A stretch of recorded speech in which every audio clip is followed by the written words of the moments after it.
نحن نجتمع اليوم تحت هذا السقف ومن هذا المنبر حتى نناقش ونتحاور بخصوص موضوع فك العزلة عن القائد عبد الله أوجلان. هذا الموضوع الكبير الذي له صدى يعني عبر منظمات المجتمع المدني، والذي خلال الفترة الماضية نحن قمنا بحملة فك العزلة والحصار عن القائد عبد الله أوجلان، ابتداء من المؤتمر أو الملتقى الذي قمنا به نحن الحقوقيين في بداية الشهر، وبالتحديد في تاريخ 1/9 والذي هو يوم السلام العالمي، والذي طالبنا فيه ونددنا بالاعتداءات التركية على أراضي شمال وشرق سوريا، وطالبنا بفك العزلة عن القائد عبد الله أوجلان. فهو تحدثنا عن عدم شرعنة وشرعية المحاكمة التي يتعرض لها، ابتداء من اختطافه، حيث نحن جميعا نعلم أنه لم يكن هناك مذكرة اعتقال أساسا بحق القائد عبد الله أوجلان. لذلك لم تكن شرعية، نحن نعتبره اختطاف، فهو لم يكن شرعي ولا يوجد مذكرة بحقه، مرورا بالمعاملة القاسية التي تعرض لها ضمن المحاكمة، والمحاكمة الغير شرعية والغير قانونية التي تعرض لها عبر قوانين ومواد هي خصصت تخصيصا له أمام هيئة محكمة غير عادلة وغير جديرة بأن تكون هيئة محكمة. فنحن نعلم أنه كان ضمنها ضابط في الجيش التركي ليس قاضيا. هذا يعني جميع المقاييس، طبعا انتهاء بحرمانه من أبسط حقوقه في سجن إمرالي بالالتقاء مع ذويه وأقاربه ومحاميه. جميع هذه الأشياء أو هذه الترتيبات تبرهن لنا بأن الحكومة التركية لم تقم بهذه المحاكمة بطريقة عادلة، لم تقم بوضع القائد عبد الله أوجلان بمقام أي إنسان تعتبر أو أي مواطن تركي، فقد شددت عليه من الحصار ومن العزلة المفروضة كسجين سياسي، وهو أساسا لم تقم بإثبات أي جرم سياسي يقع على عاتق القائد، غير أنه حاول بكتاباته بفكره أن ينير طريق شعوب شمال وشرق سوريا وشعوب شرق أوسط بشكل عام. تحدث بقضية حرية المرأة الذي هي مطلب لكل مرأة، ولا يوجد فيها شيء مضد أو ضد سياسة الشعوب بشكل عام.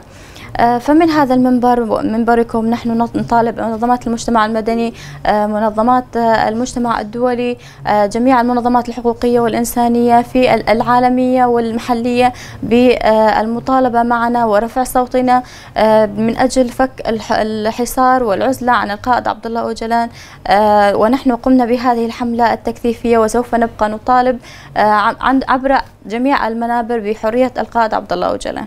نحن كمحامين وقانونيين في شمال وشرق سوريا قمنا بالتنسيق مع مكتب العصر المتواجد في تركيا حاليا، وهو مجموعة من المحامين الذين يقومون بالمطالبة بحرية القائد وبالدفاع عنه.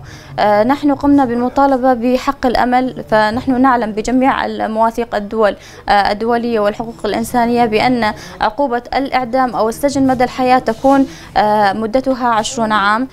نحن نلاحظ أن القائد حاليا لقد أصبح له في سجن إمرالي 22 عاما، وهذا شيء مخالف للأعراف الدولية وللقوانين وللمحاكم الدستورية. فنحن نقوم بالمطالبة بحق الأمل للقائد عبد الله أوجلان، ونحن مستمرون بمطالبة فيه حتى نصل إن شاء الله إلى تحريره. إن المفكر والسيد عبد الله أوجلان هو شخصية بارزة في الشرق الأوسط، وأنه منذ تاريخ اختطافه عام 1999 خضع لنظام عزلة فرضتها الدولة التركية، وهذا مخالف للقانون الدولي، حيث أن القانون التركي نص على أن أي قضية يكون فيها طرف خارجي تخضع لأحكام تنازع القوانين وليس لأحكام الدولة التركية. إن حرمان المفكر عبد الله أوجلان من حق الأمل، وهو حق إخلاء السبيل الذي تنص عليه كافة الحقوق. نحن في نظامنا في الجمهورية العربية السورية 20 سنة هو الحكم المؤبد، مدته 20 سنة فقط لا غير، وفي كافة القوانين يعني تتراوح مدة الحكم المؤقت من 15 إلى 20 سنة. إن الحكومة التركية ما تزال تفرض عزلة تامة على المفكر السيد عبد الله أوجلان، وباسمي وباسم جميع الحقوقيين في شمال وشرق سوريا وفي الشرق الأوسط كافة نطالب بفك العزلة عن القائد عبد الله أوجلان وعن المفكر السياسي عبد الله أوجلان، لأن ذلك مخالف للقوانين الدولية كافة.